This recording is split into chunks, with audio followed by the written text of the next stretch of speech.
एक समय की बात है। उस जंगल में रानो चिड़िया नई नई आई थी। वो अंडे देने वाली थी। उसे समझ नहीं आ रहा था कि वो सुरक्षित जगह कैसे ढूंढे। वो बहुत चिंतित थी। ऐसे उसे कालू कौवा दिखाई देता है। वो उसके पास जाती है। कौवे भैया, क्या आप मुझे बता सकते हो कि इस जंगल में सबसे सुरक्षित जगह कौन सी है? वो मेरे अंडे होने वाले हैं। चिड़िया बहन, इस जंगल में एक जालिम चील रहती है। वो हर वक्त पक्षियों के अंडों की तलाश में रहती है। तुम ऐसा करो, इस जंगल के बाहर एक मकई का खेत है। उसमें बहुत बड़े बड़े मकई है। तुम ऐसा करो, उसी में अपना घोंसला बना लो। वहां पर चील की नजर नहीं पड़ेगी। आपका बहुत बहुत धन्यवाद जो आपने मुझे बता दिया उस चील के बारे में। मेरे तो पहले अंडे हैं और मैं अपने अंडों के लिए बहुत चिंतित हूँ। चिड़िया बहन, मुझे धन्यवाद कहने की कोई जरूरत नहीं है। तुम्हें ये तो कहना मेरा कर्तव्य था। फिर रानो चिड़िया उस मकई के खेत की तरफ चली जाती है। वो मकई का खेत बहुत घना था। रानो चिड़िया सारा दिन काम करती है और अपना घोंसला बना लेती है। शुक्र है मेरा घोंसला बन गया है। अब मेरे अंडे यहाँ पर सुरक्षित रहेंगे। फिर अगले दिन रानो चिड़िया अंडे दे देती है। वो बहुत खुश थी। उस मकई के खेत में घोंसला बनाने का एक फायदा यह भी था कि उसे दाने की तलाश में दूर नहीं जाना पड़ता था। वो उसी खेत में मकई खा लेती और अपने अंडों के ऊपर बैठ जाती थी। चिड़िया एक एक पल गिन गिन कर गुजारती थी कि कब उसके अंडे से उसके बच्चे बाहर आएंगे।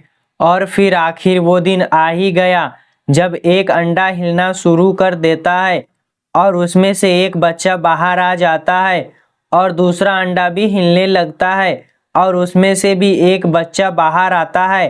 रानो चिड़िया अपने बच्चे को देखकर बहुत खुश होती है। वो अपने बच्चे को दाना खिलाती है और उन्हें बहुत प्यार करती है। ऐसे ही रात हो जाती है और वे सब सो जाते हैं। ऐसे ही कुछ दिन बीत जाते हैं और एक दिन चिड़िया के पास में से ही दो इंसानों को बात करने की आवाज सुनाई देती है। कल से हम फसल काटना शुरू कर देंगे। मैंने हंसुआ लोहार को तेज करने के लिए दी हुई है। उसके पास से हंसुआ कल लेकर आना। ऐसे वे दोनों इंसान बात करके वहां से चले जाते हैं। रानो चिड़िया ये सब सुनकर बहुत परेशान हो जाती है क्योंकि अभी उसके बच्चे को उड़ना नहीं आता था। अब मैं क्या करूं? अभी मेरे बच्चे बहुत छोटे हैं। मैं इन्हें लेकर कहाँ जाऊंगी? अगर इंसानों ने ये फसल काट ली तो चील की नजर मेरे बच्चों पर पड़ सकती है और वो कहीं मेरे बच्चे को खा ना जाए। रानो चिड़िया बहुत परेशान थी। वो इसी परेशानी में कालू कौवे के पास जाती है। आओ आओ चिड़िया, कैसी हो और तुम्हारा बच्चे कैसे हैं? कौवे भैया, मैं ठीक हूँ और मेरे बच्चे भी ठीक हैं। लेकिन अब एक मुश्किल आ गई है। वो क्या? फिर रानो चिड़िया कौवे को सारी बात बताती है। हाँ चिड़िया, ये तो परेशानी वाली बात है, लेकिन तुम्हारे बच्चे वहाँ सुरक्षित है। अगर तुम उन्हें वहाँ से कहीं लेकर गई तो वो चील उन्हें खा जाएगी। वैसे मेरे पास एक उपाय है। क्यों ना हम इंसानों के पास जाए जिसकी वो फसल है और हम उनसे विनती करके कुछ रोज वो अपनी फसल ना काटे, ऐसा उसको बोलते हैं। कालू भैया, क्या वो हमारी बात मान जाएंगे? चिड़िया, कुछ इंसान तो बड़े स्वार्थी होते हैं और कुछ इंसान अच्छे भी होते हैं। हम जाकर बात करके देखते हैं, शायद वो इंसान अच्छे हो और वो मान जाए। फिर चिड़िया और कौवा इंसानों से बात करने के लिए चले जाते हैं। कौवे भैया, यही है वो इंसान जो फसल काटने की बात कर रहे थे। अच्छा चिड़िया, तुम इधर ही बैठो, मैं जरा बात करता हूँ इनसे। ए इंसान, तुम मुझे एक अच्छे इंसान लग रहे हो। क्या तुम मेरी एक बात मान सकते हो? बताओ क्या बात है। तुम कुछ दिन अपने मकई की फसल ना काटो। वो असल में मेरी दोस्त रानू चिड़िया के छोटे छोटे बच्चे हैं जो अभी आपके खेत में ही हैं। वे अभी बहुत छोटे हैं, वे अभी सही से उड़ भी नहीं सकते। उन्हें ठीक से उड़ने में 2-3 दिन लग जाएंगे। जब तक वे उड़ना सीख नहीं लेते तब तक आप फसल ना काटे। काले कौवे, कहीं तुम पागल तो नहीं हो गए हो? एक आम सी चिड़िया के बच्चों के लिए अपना कीमती फसल बर्बाद मैं क्यों करूं?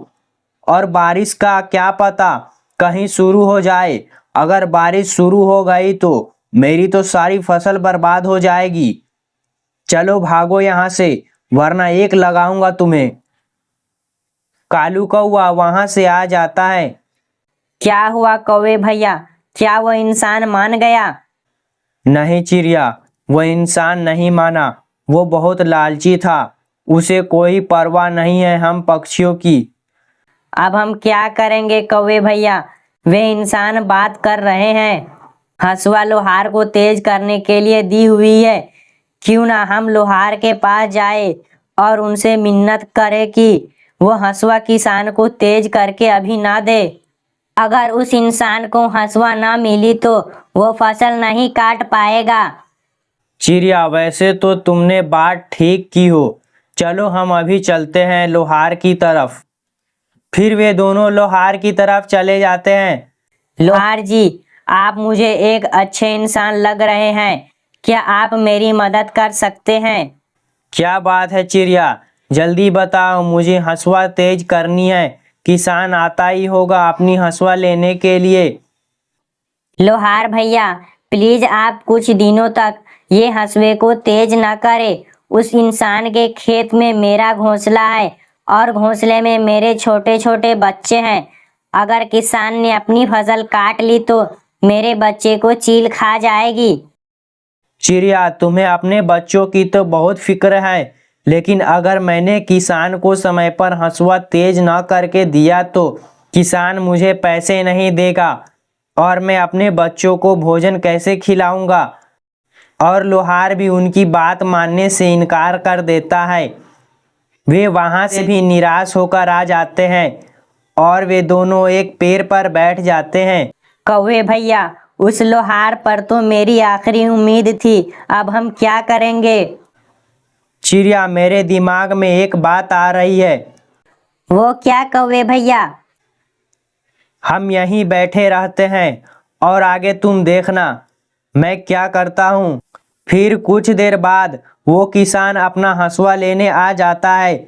जैसे ही वो किसान अपना हंसुआ लेकर वहां से गुजरने लगता है, तभी कालू कौवा जल्दी से जाकर किसान से उसका हंसुआ लेकर उड़ जाता है। फिर क्या था, कौवा आगे आगे और किसान पीछे पीछे। कालू कौवा हंसुआ लेकर सीधा सागर की तरफ चला जाता है और जाकर उस हंसुआ को सागर के पानी में गिरा देता है। मतलबी इंसान, अब जाओ जाकर फसल काटो। किसान कौवे की चालाकी देखकर दंग रह जाता है। अब तो नया हंसुआ बनने में 2-4 दिन लग ही जाएंगे।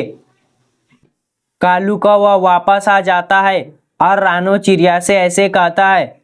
चिड़िया, अगर घी सीधी उंगली से ना निकले तो उंगली टेढ़ी भी करनी पड़ती है, हर बार गर्म नहीं किया जाता।